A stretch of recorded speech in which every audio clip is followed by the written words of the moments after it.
J'aimerais continuer avec une exhortation qui est adressée aux femmes. C'est par là que je vais terminer selon que je suis inspiré.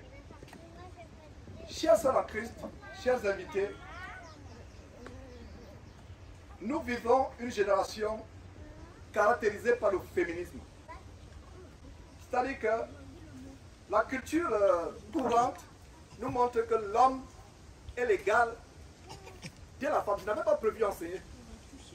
Je précise que je n'avais pas, quand je venais ici en France, je n'avais pas prévu enseigner. Qu'est-ce qui s'est passé? On est allé à un baptême. Et pendant que nous baptisions la femme de Jean-François, qui est là, avec, voilà. Vous pouvez même vous lever, c'est pas là. Levez-vous Jean-François, s'il vous plaît. Voilà.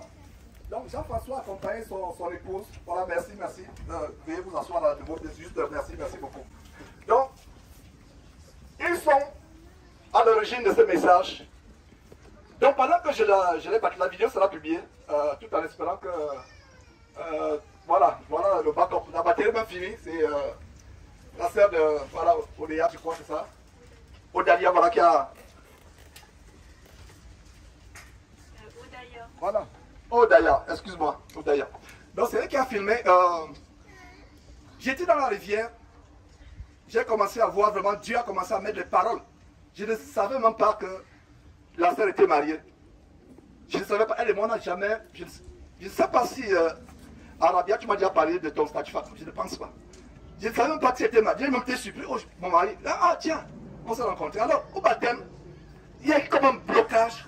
Et Dieu a donné cette parole directe dans ma bouche que, sœur, tu ne peux pas entrer dans les eaux du baptême si tu ne te repens pas de tout ce que de mal que tu as fait à ton mari, l'insoumission, les querelles. Je parlais comme cela. Waouh! Je n'avais pas fini qu'elle s'est mise à genoux devant son mari. Je n'avais pas fini qu'elle s'est mise à genoux devant son mari en train de dire, oh chérie, pardonne-moi. Voilà ce que c'est. Pardon. Elle pleurait, elle était à genoux. Je voyais Jean-François gêné, qui voulait la relever. Et elle dit, mais comment ça, Jean-François veut relever sa femme? Enfin, Jean-François a piqué la parole de Dieu parce que la Bible dit, ne vous prosternez pas devant quelqu'un. Vous vous rappelez quand Jean s'est prosterné devant l'ange, Apocalypse, qu'est-ce que l'ange a fait? Relève-toi. Donc il voulait relever sa femme, mais la femme était là. Ses pieds sur sa tête sur les pieds de son mari. Elle a commencé à pleurer, pardonne-moi. Dieu m'a révélé cela. Tandis que ça ne le faisait pas, je ne pouvais pas la baptiser. Ça a été filmé et plaise à Dieu, on va poster cela. C'était émouvant. Et c'est cela qui me donne ce message. Je vais vous parler, sœur, parce que votre ticket pour l'enfer, c'est le féminisme qui a envahi le monde aujourd'hui. Et même dans les églises, on voit les femmes pasteurs, pastoresses, pastrices. Et ces femmes ont l'esprit de lesbianisme. Le féminisme, la femme n'est pas un esclave. Et vous aussi les frères, si vous traitez votre femme comme un esclave ou une esclave, vous aurez des comptes à rendre à Dieu. Mais j'aimerais vous parler, sœur, parce que vous êtes nombreux ici. Et la plus grande délivrance que vous allez avoir ici, c'est la délivrance par rapport à une soumission au mari. Vous êtes nombreuses. Et c'est pour cela que je vais parler. Et plus tard encore, toujours inspiré par Dieu, quand vous avez quitté, nous sommes restés avec la sœur Maximine, je ne sais pas, quelque part. Et j'ai eu la même révélation, voilà. On lui a parlé, et elle s'est mise à pleurer quand au fur et à mesure que Dieu sortait les paroles de ma bouche par rapport à son mari. Donc en une journée, on a eu 2 cas de révélation par rapport au problème de soumission. Et je me suis rendu compte que c'est général. Ce message n'était pas au programme. Donc, seul en Christ, je vais vraiment parler comme quelqu'un qui a reçu la grâce de Dieu, un homme infâme, un homme mauvais, pécheur, qui a reçu la grâce de Dieu pour vous encourager. Il y a des sœurs ici qui ont commencé à se dépouiller, qui ne mettent plus les vêtements mondains, c'est bien, mais le plus grand dépouillement, c'est le dépouillement dans le cœur. Le plus grand dépouillement, c'est le dépouillement dans le cœur. Je préfère encore, je disais aux frères hier, je préfère une femme qui met encore ses jeans d'historien, qui met encore ses habits de Rihanna, qui met encore ses habits de Beyoncé. Je préfère cette femme. Elle met ses habits, mais il y a la pureté dans son cœur, qu'à une femme qui fait des longues robes, qui se voit la tête, mais il y a la masculinité dans son cœur, il y a le manque d'autorité dans son cœur. Le message aujourd'hui, c'est ne commencez pas à vous dépouiller à l'extérieur alors que votre intérieur est impur. Il y a des femmes qui ont des longues robes, des longues jupes, c'est bien. Elles sont voilées. Et d'ailleurs, vous n'allez pas vous voiler 24 sur 24 heures, sauf si vous priez 24 sur 24 heures. Le voile, c'est uniquement quand vous priez. Beaucoup de gens ne savent pas cela. Mais il y a des femmes qui sont dépouillées, qui sont physiquement dépouillées, mais il y a encore dans le cœur cette souillure. Je vous assure que c'est en Christ. Quel est le problème numéro 1 qui amènera les sœurs à l'enfer? L'insoumission au mari. Il y a des jeunes filles ici, je suis content que vous appreniez cela étant petite. Il y a des sœurs qui me disent, oh, ma maman ne m'a pas appris ces choses. J'aurais bien voulu que ma maman m'apprenne comment être soumis à un homme. Et si vous avez un mari non-croyant, considérez qu'il est votre chef. Quelqu'un peut-il nous lire 1 Corinthiens chapitre 11, verset 3? À haute voix. Quelqu'un peut-il nous lire à haute voix? 1 Corinthiens chapitre 11, voilà. À haute voix. 1 Corinthiens chapitre 11. 1 Corinthiens chapitre 11. Ouais. Voilà. C'est bon, viens, toi, tu vas. Ok. Ok, je lis 1 Corinthiens 11, verset 3. Je veux cependant que vous sachiez que Christ est le chef de tout homme, que l'homme est le chef de la femme et que Dieu est le chef de Christ. Amen. Voilà. Je veux que vous sachiez, de ma part, tu vas lire plusieurs autres versets, s'il te plaît. Je veux que vous sachiez que Christ, Dieu est le chef de l'homme. Dieu est le chef de Christ, pardon, la hiérarchie. Dieu est le chef de Christ. Christ est le chef de l'homme. Et l'homme est quoi? Voilà. Donc c'est en Christ. J'ai une mauvaise nouvelle pour toi. Si tu appelais ton mari bébé, tu as laissé le bébé dans la maison pour t'en prendre soin. Ton mari n'est pas un bébé. Oh bébé. On va voir comment une femme qui craint Dieu appelait son mari. Et quand j'ai appris ça, les sœurs étaient choquées. On va voir ça tout à l'heure. Bébé, oh mon bébé, bébé. Non. Tu as des bébés à la maison. Si tu n'en as pas encore, ils vont venir, tu t'en occuperas. Tu auras trop de bébés, ton mari n'est pas ton bébé. L'homme est le chef de la femme. C'est en Christ. Nous allons être crus. Pas crus pour scandaliser, mais être réel. Ça veut dire que vous parlez. Un frère, un grand frère, ou un petit frère, par rapport aux uns aux autres. Quand votre patron, au travail, vous appelle, vous sœurs, comment lui répondez-vous? Comment lui répondez-vous? Votre patron au travail. Vous avez de la déférence, n'est-ce pas? Votre ton est respectueux. Pourquoi? Parce qu'il vous donne le salaire. Parce que vous êtes respectueux. Le salaire qu'il vous donne, qui vous fait être respectueux, n'a rien à voir au salaire que Dieu nous donne. Le ciel. Si tu es respectueux sert à ton patron, parce que tu attends un salaire, tu ne veux pas être viré. Tu viens d'avoir un CDI. CDI, c'est encore quoi? C'est le que j'ai appris il y a quelques jours. CDI, c'est quoi encore là? Contrat de durée. Ah, voilà. Non, on passe aux États-Unis. On t'engage, 2 heures après, on te met à la porte. Toi aussi, si tu trouves un meilleur boulot, 1 heure après, sur LinkedIn, tu dis, patron, bye. Stopper le training. Donc, tu viens d'avoir un CDI. C'est difficile d'avoir un CDI pour cette heure. Tu es là, oh, patron, ça va très bien. Patron, est-ce qu'il y a quelque chose à faire? Patron, je n'ai pas encore resté 2 heures. Patron. Ça, c'est le patron. Parce qu'il y a un salaire. Mais le mari vient le soir, tu es dans la sur Twitter. Voilà encore notre fléau. Les femmes qui prennent la longueur de journée Twitter, TikTok, etc. C'est pas Dieu qui protège la maison des gens. Elles sont là. Twitter. Chérie, j'ai une journée. Tu ne t'enlèves même pas pour la qui est le mari. Oh, j'ai faim, j'ai femme gentille, vous savez la direction c'est quoi? Le micro-ondes. Quand elle est un peu plus grincheuse, elle dit, toi on va te servir. Est-ce que vous voyez la différence? Vous parlez à votre patron, vous êtes gentil, parce qu'il y a un salaire. Mais je vous assure qu'il y a un salaire plus grand. L'entrée, c'est le plus grand salaire. Et le verset qu'on vient de voir, la plupart des sœurs, malheureusement que je connais, ont des maris incroyants. Je commence par les sœurs qui ont des maris incroyants. Avant d'aller aux sœurs qui ont des maris croyants. Sœur en Christ, ton mari ne craint pas Dieu. Ton mari est incroyant. Il est même musulman, magicien, sorcier. Il demeure toujours comment? Qu'est-ce qu'on a vu? Chef. L'homme est le chef de la femme. Est-ce qu'il a dit que l'homme chrétien?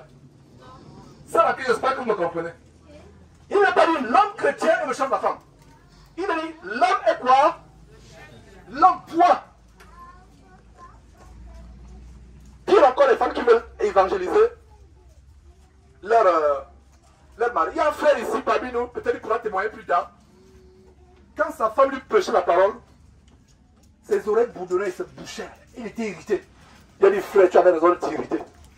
Parce que Dieu interdit à la femme d'enseigner la parole de Dieu. Tu avais raison. Et puis, il est converti aujourd'hui. La femme s'est rendue compte de son erreur. Et il n'est pas seul. J'ai le témoignage d'un autre homme qui était incroyant. Chaque fois que la femme prêchait la parole de Dieu. Parce qu'en fait, on va voir comment la femme peut transformer son mari. Ce n'est pas prêcher la parole de Dieu. C'est pas ton comportement. Donc, il y a une manière de parler. Je vous assure, mes frères et sœurs, que la porte de l'enfer, il y a des sœurs qui ont laissé tomber l'amour du monde, le décapage de la peau, le bling-bling, le BBL. Il y a un faux pasteur congolais qui m'a fait connaître ce que c'est le BBL. J'ai fait de la petite dans la parenthèse. Si vous êtes bien abonné sur Jésus TV, vous savez de quoi je parle. Ça fait même en Turquie. Ils ne savaient pas que la Turquie était une nouvelle destination pour les gens qui font des choses terribles. Nous-mêmes, pas le passé. Je connais des gens, j'ai des amis, mais pas pour ceux qui faisaient ces choses. Peut-être moi aussi, j'aurais fait le BBL maintenant pour ressembler à Michael Jackson avec un nez moins épaté. Mais je l'ai dans la vie, je sais que j'étais délivré de ces choses. Alors, mes sœurs, le péché numéro 1 qui vous concerne, c'est l'insoumission au mari. C'est l'insoumission au mari. J'aimerais qu'en partant de ce séminaire, même avant même ce séminaire, après le séminaire, vous appelez votre mari. Si vous êtes touché par ce qu'elle dit, et ma prière c'est que vous soyez touché par ce qu'elle dit, vous appelez votre mari comme la seule affaire. Cher époux, il sera d'ailleurs surpris que vous n'appelez plus bébé. Il m'a dit qu'est-ce qui se passe? Ce séminaire était vraiment sérieux. Cher époux, je t'en supplie, j'aimerais te parler. J'aimerais me repentir. Tu ne peux pas aller prier Dieu si tu ne demandes pas pardon à ton chef. Tu ne peux pas traverser le chef. Relisons ce verset. Frère, lisez encore ce verset. Il faut que vous compreniez. Vous ne pouvez pas aller à Dieu si vous traversez votre mari. Qu'il soit chrétien, sorcier, franc-maçon, peu importe. Vous ne pouvez pas aller à Dieu. Ne priez même pas Dieu, sœur. Cessez de prier Dieu si vous ne respectez pas votre mari. Ce n'est pas la peine. 1 Corinthiens 11, verset 3. Je veux cependant que vous sachiez que Christ est le chef de tout homme et que l'homme est le chef de la femme. Voilà, merci. Et que Dieu est le chef de Christ. Voilà, hiérarchie. Ça veut dire quoi? Notez très bien ça en cette hiérarchie. Il y a qui d'abord? Dieu. Nous allons à Dieu en passant par qui? Vous comprenez là où je vais en venir? Je reprends. Nous allons à Dieu en passant par qui? Et la femme, tu vas à Jésus-Christ et Dieu en passant par qui? Applaudissez pour la parole de Dieu.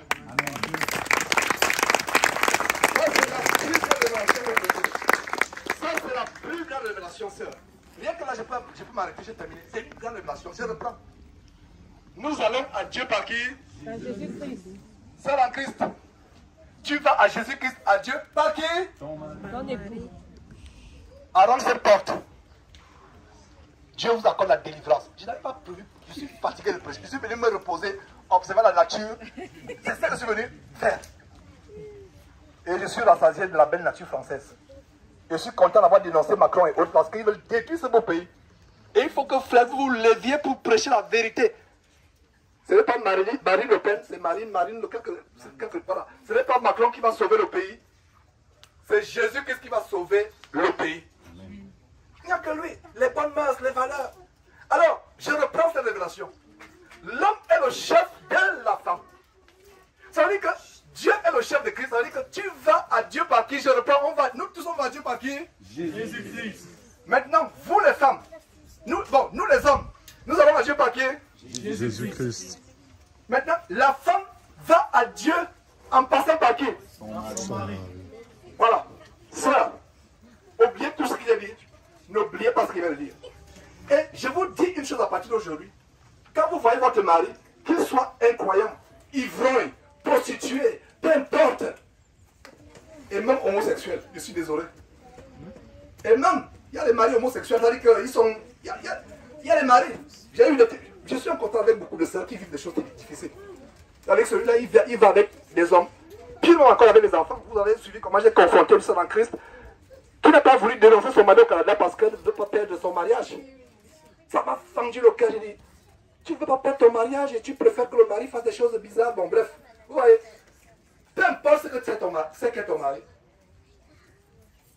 Ça, il faut que je vous prenne des exemples extrêmes pour que vous compreniez. Tu ne peux pas traverser ton mari et aller directement à Jésus-Christ. Donc, à partir d'aujourd'hui, en tout temps séminaire, réglez votre comportement avec votre mari. Comment vous lui parlez? Quelle attitude? Il ne s'agit pas de craindre votre mari comme s'il était un monstre. Et je vais aussi parler un tout petit peu des frères.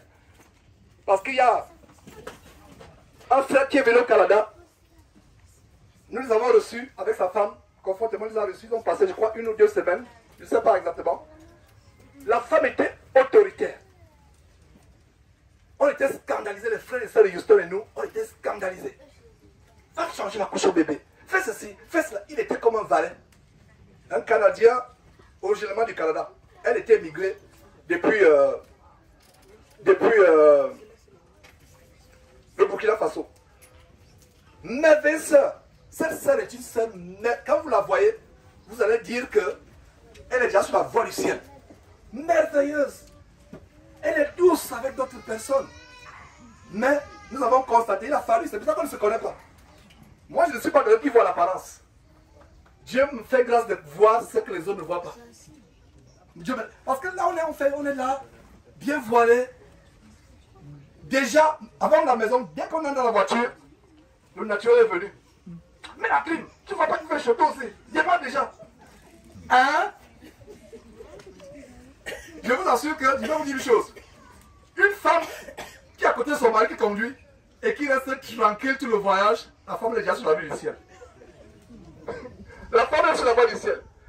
Je ne vous dis pas de lever les mains, mais quelle est la femme qui conduit silence? C'est-à-dire que le mari, et si vous êtes comme moi, oh là là, je vous assure que je vais vous faire pécher 1 milliard de fois. Donc si vous avez une femme qui reste tranquille, parce que des fois, tu vas là-bas, tu vas à gauche, tu vas comme le stop si tu es pressé. La femme qui craint Dieu doit rester tranquille et prier Dieu que Dieu prenne le contrôle du volant. Dans le cœur, dit Seigneur, Seigneur, mon mari, je ne sais pas quel problème il a. S'il te plaît, prends le contrôle du volant. Voilà. Mais je t'avais pourtant dit d'aller à gauche, je t'avais dit d'aller à droite. Non, il y a une manière de parler au mari. Il y a une manière de parler au mari avec beaucoup de douceur.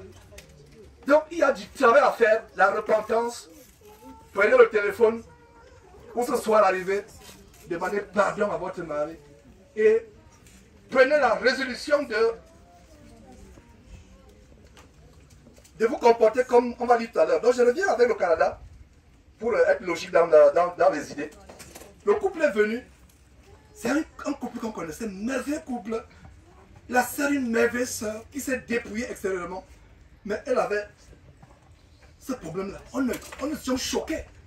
Il faut changer la couche à l'enfant. Elle dit même balance l'enfant avec la sueur, l'enfant s'est souillé. Elle balance. On était choqués. Fais ceci. Après, une semaine elle était naturelle à la maison et elle faisait des choses qui nous scandalisaient. Elle grondait carrément son mari. J'ai pris un frère, je crois qu'il me rappelle bien, sur terre où j'étais seul. Je crois que j'étais avec des frères, on a fait asseoir, on a dit sœur, nous devons parler sur la vérité. Nous avons passé le temps ici. Voilà ce que nous avons observé. Ta manière de parler à ton mari est quelque chose d'abominable. C'est le mot que j'avais utilisé, abominable. Je vais vous choquer. Une femme qui manque de respect à son mari, vous savez comment Dieu la voit? Dieu la voit comme un homme qui va avec un homme, une femme qui va avec une femme. C'est à ce point-là. Et Dieu me l'a révélé. C'est tellement grave. Ayez peur même d'ouvrir la bouche devant votre mari. Pire encore, le mari est à ABC, vous avez dépassé les lettres qui sont après Z. Au cas où elles existeraient. Vous trouvez même de nouvelles lettres. Ouais, restez tranquille. Cher époux, avez-vous, as-tu terminé? Est-ce que je peux prendre la parole? Laisse-le parler. Laisse-le s'enflammer. Pire encore, il y a les hommes qui battent leurs femmes. Il y a les hommes qui battent leurs femmes. Pire, et frère, si tu tapes ta femme et tu es présent ici, tu es sur la route de l'enfer. Je vais donner quelques conseils aux frères. Comment vous comporter avec les femmes. Comporter. Avant de te convertir, au Gabon, Confort n'avait pas de parole. Je témoigne, elle n'avait pas de parole. Je l'ai épousée, elle était très jeune. On a les cas de 12 ans, je l'ai rencontrée, elle avait 22 ou 23 ans. Donc pour moi, c'était un enfant. J'étais quelqu'un qui a connu le pouvoir étant jeune. J'ai travaillé avec les grands hommes. Quand Confort voulait me dire quelque chose, elle dit, mon enfant, tu n'as rien à me dire. Voilà comment je témoigne. C'est pas un saint qui est devant vous. Enfin, un saint, c'est pas quelqu'un, je vais corriger, c'est quelqu'un que Dieu a sanctifié. Mais je n'étais pas celui que je l'avais. Donc je ne viens pas pour jouer les saints. Moi-même, je parlais mal à Confort. Je ne voulais pas son avis. Je pensais que je connaissais. Mais je me suis rendu compte que ses avis, et je m'en disais déjà, je vais partir, je vais revenir sur les frères. J'ai constaté qu'à 95% Confort avait toujours raison. Malgré sa voix tous le calme. J'étais orgueilleux. Et ça, c'est avant l'accident dont je vous ai parlé. Pour moi, en fait, je devais la former. À tout, à la vie, à l'école. Elle ne parlait pas. Waouh! Je sors de loin. Dieu m'a changé. À supposer que maintenant, vous prêchez la parole, mais à la maison, je grande Confort. Je lui manque de respect. Ça veut dire que ce que je vous enseigne, je suis le plus grand hypocrite qui soit. Oui, nous devons tout faire pour être transformés par la parole. Alors, qu'est-ce qui s'est passé? Le danger aussi, c'est cela. C'est le suivant. Nous avons parlé à la sœur. Et sœur du Canada, je te salue au nom de Jésus-Christ. Tu vas un peu sourire en écoutant ce témoignage. Et puis tes larmes soient essuyées au nom de Jésus-Christ. Vous allez voir le danger. Nous lui avons parlé. Elle s'est mise à pleurer. Elle a fait exactement comme Arambia. On était réunis là à Houston. On était au living room. C'est qui est aux États-Unis, le salon. Et elle a commencé à pleurer. Vraiment, je ne me rends pas compte. Et son enfance, comment elle a été élevée, comment elle a grandi. Elle a commencé à confesser. Elle s'est vraiment, je ne sais pas si c'était prosternée, mais elle avait le cœur brisé. Elle a demandé pardon à son mari. Elle a pleuré. Il fallait que les autres voient comment. Je ne réalisais même pas à quel point que je me comportais. Elle s'est repentie. Elle a demandé pardon. Le mari ne blanchait pas. Dès qu'elle dit que tu t'étais, le mari c'était. J'ai dit, le mari est ton chef. L'erreur que j'ai commise est la suivante. Je n'ai pas aussi instruit le mari. Quand le mari est retourné au Canada, jusqu'au jour où je vous parle aujourd'hui, chaque jour qu'elle veut lever la voix, le mari lui seul. Elle ne veut même pas élever la voix. Donc, il est devenu dictateur. Je pense que le monde doit avoir une conversation vraiment. Jusqu'aujourd'hui, moi, monsieur, Georges a dit que tu as de tes dons. Voilà. Comme si c'est moi, Georges, maintenant qui est son Seigneur. Faites-vous donner la parole de Dieu. Je ne suis pas votre Seigneur. Ce n'est pas Georges, c'est la Bible. Donc, frère en Christ, ta femme, je vais dire frère en Christ, ta femme avant d'être ta femme est qui? Une fille de Dieu et une sœur en Christ. Si vous regardez, parce qu'il y a une chose, c'est pour Confort de boire. Bon, moi, Confort, quand nous sommes à la maison, je l'appelle ma soeur. Oh, ma soeur, comment tu vas? Elle aussi, elle dit, oh, mon frère, ça va bien. Et ça nous rappelle que, avant d'être mon épouse, elle n'avait quoi? Oui, la fille de Dieu, la fille de Dieu 1 et la sœur en Christ. Regardez une fille, je vais revenir sur ce que je voulais dire. Il y a une sœur qui avait été frustrée. Une sœur de Houston. Je ne donne pas son nom. Son mari est l'homme le plus doux avec les sœurs en Christ. Donc, ils venaient à la communion et sa femme ne savait pas que son mari pouvait être doux. La manière par laquelle le mari parle avec les autres sœurs, la femme dit, mais je n'ai pas ça à la maison. Qu'est-ce qui se passe? Vous savez pourquoi le mari parlait avec douceur et respect aux autres sœurs en Christ? Vous savez pourquoi? Vous venez de dire la réponse. Parce qu'il est considéré comme quoi? Les sœurs en Christ. Il y a la différence. Il dit, oh ma soeur, tu vas bien? Oh ma soeur. Mais il n'avait jamais dit à sa femme, oh, ma femme, tu vas bien? Comme nous sommes dans le même pays, le Gabon, dans le même pays, c'était, regarde-moi la maboule là. Elle a encore laissé tomber, je ne sais pas quoi. Pour ceux qui sont au Gabon, maboule, comment on dit maboule en français? Qui peut me traduire ça? Toto. Voilà. Hein? En français, c'est quoi? Regarde, c'est comme c'est une femme, mais c'est aussi Toto pour les femmes. Idiote. Voilà, regarde une femme bête. L'idiote. Hein? À l'église, tu traites les autres femmes. Oh, ça va bien. Tu as bien dormi. Mais dès que tu vas dans la voiture avec ta femme, mets la clim, regarde-moi l'idiote là. Pourquoi? Parce que tu ne la considères pas comme une femme, une seule en Christ. S'il vous plaît, j'ai terminé. On a beaucoup de choses à faire aujourd'hui. Par la grâce de Dieu. Sœur, je vous en supplie. Renouvelez votre intelligence. Renouvelez votre intelligence. Terminons avec 1 Pierre chapitre 3. Vous allez choquer de ce qu'on va découvrir. 1 Pierre chapitre 3. Oui, on va commencer depuis le début, en effet, à partir du verset 1. 1 Pierre chapitre 3, à partir du verset 1. Femmes, soyez de même soumises à vos maris, afin que, si quelques-uns n'obéissent point à la parole, qu'ils soient gagnés sans parole par la conduite de leurs femmes. Voilà, alors on va décortiquer, on va décortiquer. Femmes, soyez soumises comment? Soyez soumises à vos maris. Attention, attention. Ton mari dit va te prostituer. Ça c'est contre la parole de Dieu, n'est-ce pas? Ton mari va voler, va faire la fraude. Et surtout ici en France, il y a un phénomène. Si tu as eu les papiers par la fraude, je pense qu'il faut te repentir et voir comment tu peux corriger cela. J'ai appris qu'il y a beaucoup de fraudes et c'est le cas aux États-Unis. Les gens qui ont eu les papiers, que ce soit peu importe le pays d'immigration, si vous avez eu les papiers par la fraude, mettez les choses en règle. Mettez les choses en règle. Alors, femmes, soyez de même soumises à vos maris. Afin que si quelques-uns n'obéissent pas à la parole, ils soient gagnés comment? Sans parole. Ils soient gagnés en ouvrant la Bible. Tu ouvres la Bible, toi la femme, pour l'enseigner? Non. Sans parole. Ça veut dire que la manière par laquelle tu gagnes ton mari, c'est sans la parole. Mais la soumission. Voilà. Verset 2. En voyant votre manière de vivre chaste et réservée. Le mari chrétien ou incroyant doit voir la manière par laquelle tu es comme chaste et réservé.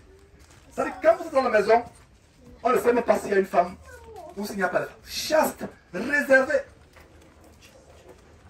Même pour tout le monde, homme ou femme, la Bible dit que la bouche qui parle beaucoup ne manque pas de faire quoi? De pécher. Quand tu parles. La réserve. Une femme sage, quand elle ouvre la bouche, c'est pour dire quelque chose qui est nécessaire. Elle parle quand c'est nécessaire. Continuons, frère, s'il te plaît. Verset 3. Ayez non cette parure extérieure qui consiste dans les cheveux tressés, les ornements d'or ou les habits qu'on revêt, mais la parure intérieure est cachée dans le cœur, la pureté incorruptible d'un esprit doux et paisible qui est d'un grand prix devant Dieu. Voilà. C'est ce qu'ils ont au début. La pureté extérieure, c'est bien. Mais ça doit commencer par la pureté comment? Intérieure.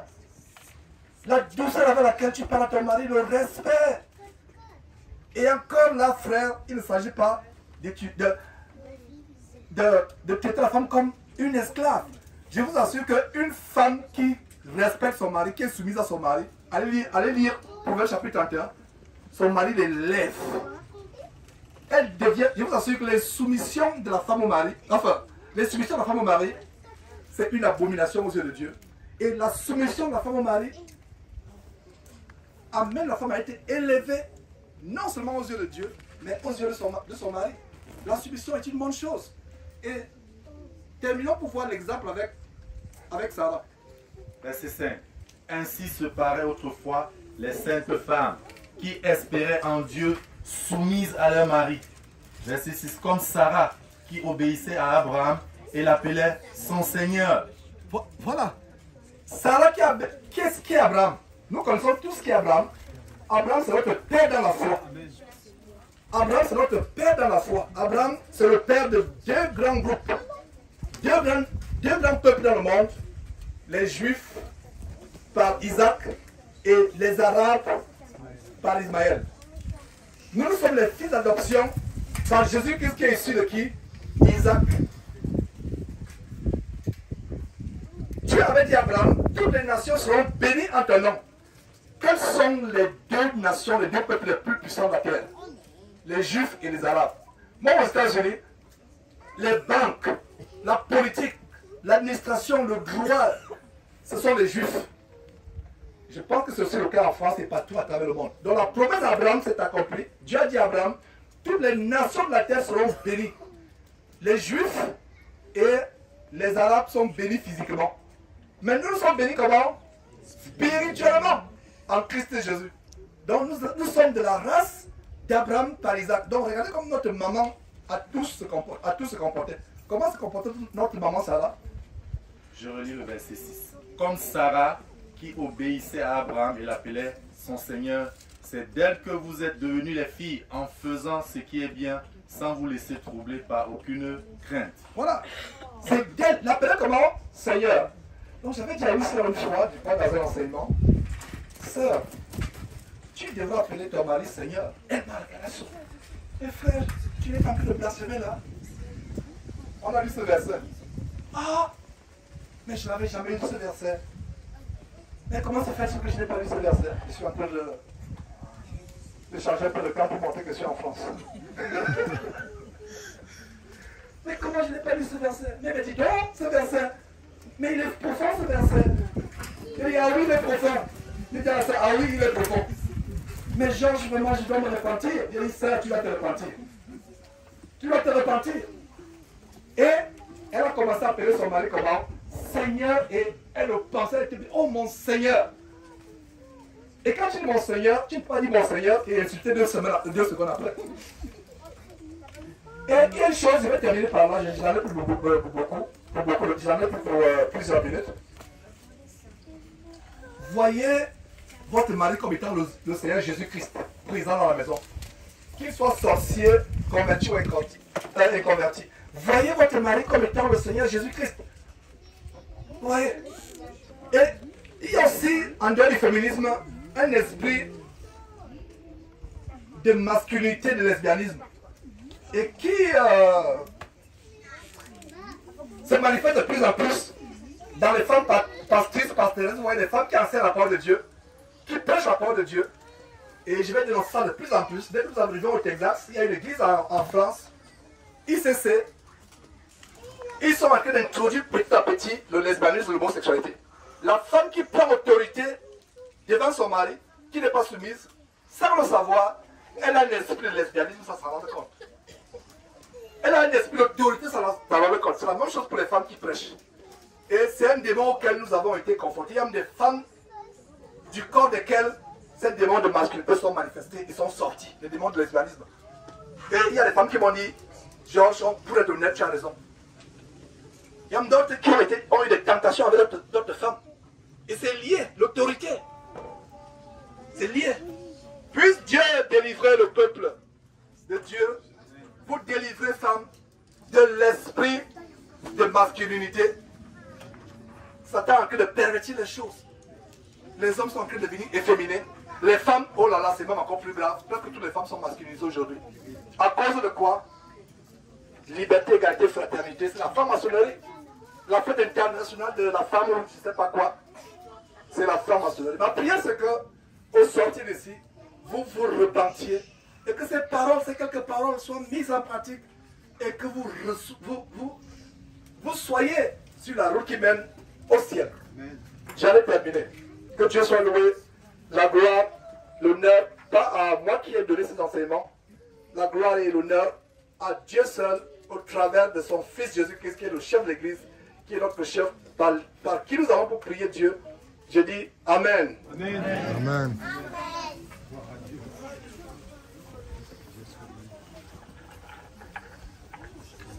Amen. Nous rendons grâce à Dieu pour cette exhortation.